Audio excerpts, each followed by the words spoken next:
YouTube, it's Kathy, and this is my weekly entertainment wrap-up for July 30th to August 5th. This week I read one book, I watched 2 shows, I listened to 1 podcast, and I listened to 1 book. You're getting this installment a day early because I have a date-specific video planned to go up tomorrow, and I don't want to double up, especially since I'm already making 31 videos at least this month. You might be able to tell by the numbers that I'm a little bit exhausted this week after Booktubeathon. In addition, my province is currently on fire, and although I don't live in an area that's at risk to burn, the air quality has gone way down because of smoke, leading to me being kind of sick for the last few days. This week, the only book I finished was Footnotes from the World's Greatest Bookstores by Bob Eckstein. This is a collection of bookstores that the author admires, mostly from the east coast of the United States, although there are some international ones in there, including the local store that I mentioned in my last weekly entertainment wrap-up. Since I like books about books and this one from the library was neglected while I was doing Booktubeathon, I decided to take my time leafing through it, looking at the art as well as reading the bookish stories and quotes within. This book is a good conversation starter or coffee table book if you are the sort whose apartment is big enough to accommodate a coffee table. Millennials kill coffee table industry. This week in Game of Thrones, I watched episodes from the first season with one set of people and watched ahead in the second season with my roommate who's obsessed. This jumping around doesn't bother me since I've seen the first couple of seasons previously, but it has been a while since I've picked up either the show or the books. Pretty soon we'll be into episodes I haven't seen, so events won't be as clear in my memory, and I'm looking forward to being somewhat surprised or nostalgic for the books. This week in Downton Abbey, there was quite the moral dilemma at the beginning of the 3rd season, but it seems to have wrapped up nicely. We're now in the 1920s, and although many of the family members seem to be happy, one in particular is not.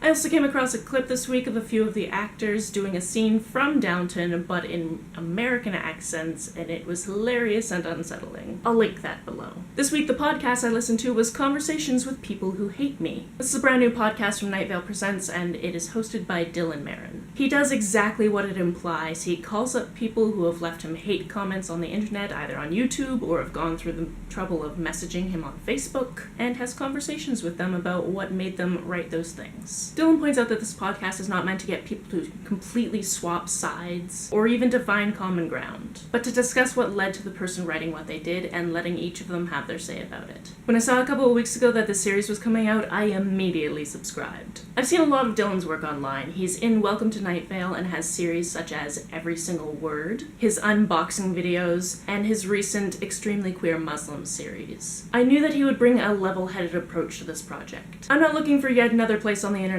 where people yell at each other. That has its place, but it isn't always productive, and I was really looking forward to this approach. I highly recommend listening to the first episode and subscribing for future episodes because this was fascinating. This week I listened to The Hostile Hospital by Lemony Snicket. Try saying that 3 times fast. As with most of the A Series of Unfortunate Events books, this one is narrated by the wonderful Tim Curry. In this portion of the series, the Baudelaires find themselves without a guardian and without anyone to turn to, so they end up hiding out in a poorly managed hospital. They volunteer in the library in hopes that they can get some information pertaining to their parents' deaths. The one downside of listening to this book instead of reading it is there is a group of volunteers who goes around the hospital singing this annoyingly cheery song, and now it's stuck in my head. Of all the songs that Tim Curry has sung, this is not the one that I want stuck in my head.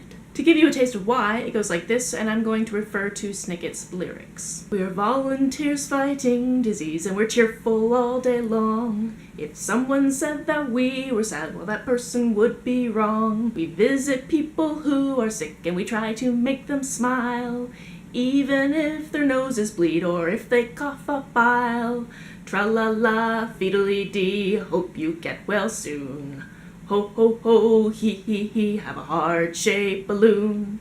We visit people who are ill and try to make them laugh, even when the doctor says he must cut them in half.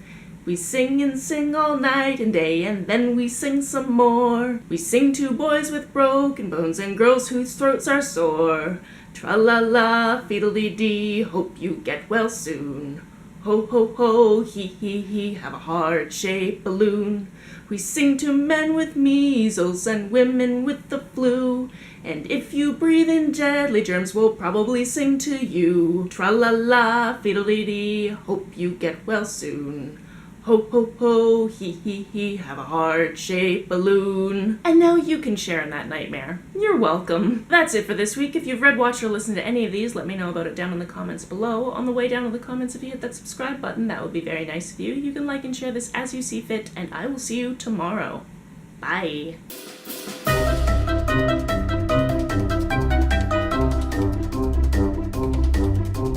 Tra-la-la, fiddle-dee-dee, hope you get well soon. Ho, ho, ho, hee, hee, hee, have a heart-shaped balloon.